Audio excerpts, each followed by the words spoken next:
அதனால எங்களுக்கு எந்த பயமும் கிடையாது. எங்களுக்கு எந்த பயம் கிடையாது. ஜோசியக்கார சொன்னாதான் அந்த ஃபைல் திறந்து பார்ப்பீங்களா? நல்ல நேரம் அதை பார்த்துட்டு இருக்கீங்களா?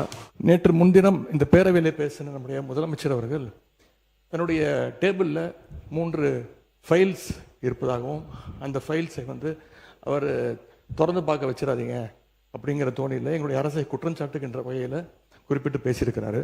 அந்த ஃபைல்ஸை நாங்கள் கேட்டுக்கொள்வது, தயவு செய்து அவர் திறந்து பார்க்க வேண்டும், அதன் மீது அவர் ஆக்ஷன் எடுக்க வேண்டும். எதற்காக பயப்படுறீங்க? எதற்காக காலம் தாழ்த்துறீங்க? இதையே 3 மாசமா சொல்லிட்டு இருக்கிறீங்க. ஜோசியக்கார சொன்னாதான் அந்த ஃபைல் திறந்து பார்ப்பீங்களா? நல்ல நேரம் அதை பார்த்துட்டு இருக்கீங்களா? மாண்புமிகு எதிர்க்கட்சி தலைவர்களுக்கு முதலமைச்சர் அன்றைக்கு பேசுகிற போது மாண்புமிகு பொதுப்பணித்துறை அமைச்சர் சொல்லுங்க. நம்மளுடைய மூத்த உறுப்பினர் ஃபர்ஸ்ட் 2 நாளுக்கு முன்னாடி சொன்னாரு, நாங்கள் முதலமைச்சர் சொல்லும் போது நாங்கள் மிசாவையே பார்த்த இயக்கம்னு. நீங்க மிசாவையே பார்த்த இயக்கம் தான். ஆனால் மிசாவையே பார்த்த திமுக இயக்கத்தை தனி பெரும் கட்சியாக எங்களோட தலைவர் வெற்றி பெற்று இந்த தேர்தலில் தாவேக்கான என்னன்னு காமிச்சிருக்கோம். அதனால எங்களுக்கு எந்த பயமும் கிடையாது. எங்களுக்கு எந்த பயம் கிடையாது.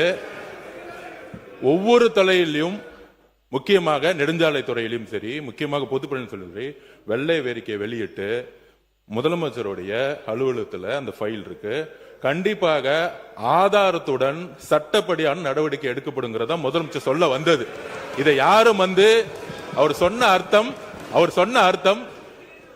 அர்த்தம் அன்னைக்கு அவைக்கு அவர் வரல. அது அவருடைய ப்ராப்ளம். அது அவைக்கு வராத பொழுது அவர் சொன்னாரு, மாண்புமிகு கொறடா சொன்னாரு, ஆதாரம் இருக்கா.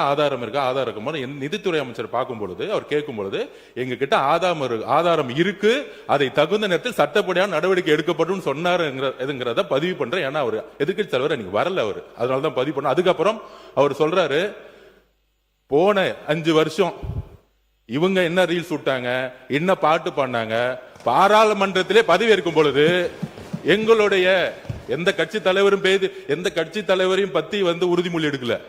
அவரை பத்தி பேசிதான் உறுதிமொழி எடுத்தாங்க. பாராளுமன்றத்திலேயே தமிழ்நாட்டுடைய புகழ் பெரியாரை பத்தியோ அண்ணாவை பத்தியோ பேசல. ஒவ்வொரு எம்பியும் போய் யாரை பத்தி பதவி பிரமாணம் பண்ணாங்கிறது மக்களுக்கு தெரியும். இந்த அவை உறுதியாக சொல்றோம், நீங்க 25 வருஷத்துக்கு மேல ஆட்சியில் இருக்கீங்க, ஏன் தைரியம் இருந்தா லைவ் போடல? நீங்க இது வரைக்கும் உங்ககிட்ட நேர்மையான வெளிப்படை தன்மையான சட்டமன்றத்தை நடத்தக்கூடிய தைரியம் திமுக இதுவரைக்கும் இருந்தது இல்லை. முதல் முறையாக தமிழ்நாட்டு வரலாற்றிலேயே தமிழ்நாட்டுடைய மக்கள் ஆட்சியை நிலைநாட்டி நாங்கள் தவறு செய்தால் நீங்கள் சொல்லுங்கள் சொல்லக்கூடிய சபாநாயகரையும் ஒரு ஆட்சியும் எங்களுடைய முதலமைச்சர் மக்களுடைய ஜனநாயகத்தை காப்பாற்றுவதற்காக லைவ மக்கள் முன்னாடி தெரியுமா விட்டுருக்கார். அதை நாங்கள் பதிவு பண்றோம். ஏன் நீங்க ஏன் லைவ் இல்ல? 2021 உங்களுடைய தேர்தல் அறிக்கை என்ன இருந்துச்சு? 2021 திமுகவுடைய தேர்தல் அறிக்கையில் சட்டமன்றத்தை லைவ்ல கொண்டு வரணும் சொன்னீங்களே, ஏன் செய்யல? மாண்புமிகு எதிர்க்கட்சி தலைவர் பேரவைத் தலைவர் அவர்களே, மாண்புமிகு எதிர்க்கட்சி தலைவர் பேசும்போது நீங்க அவள் கட்சியை சார்ந்த ஒரு உட்காருங்க. அவங்க பேசுறாங்கல்ல எதிர்க்கட்சி தலைவர். பேரவைத் தலைவர்களே, இதைத்தான் நான் குறிப்பிட்டேன். நாங்க ஒரு கேள்வி கேட்டா நாங்களே ஆச்சரியப்படுறவர்களுக்கு, நாங்களே அதிசயப்படுற அளவுக்கு நீங்க ஒரு பதில் சொல்றீங்கிறது இதுதான் நான் சொன்னேன்.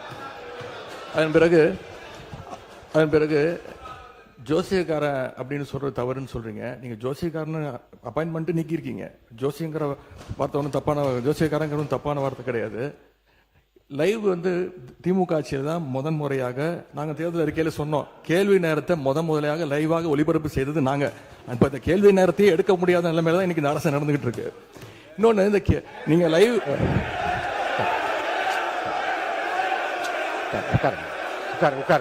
உட்காருங்க.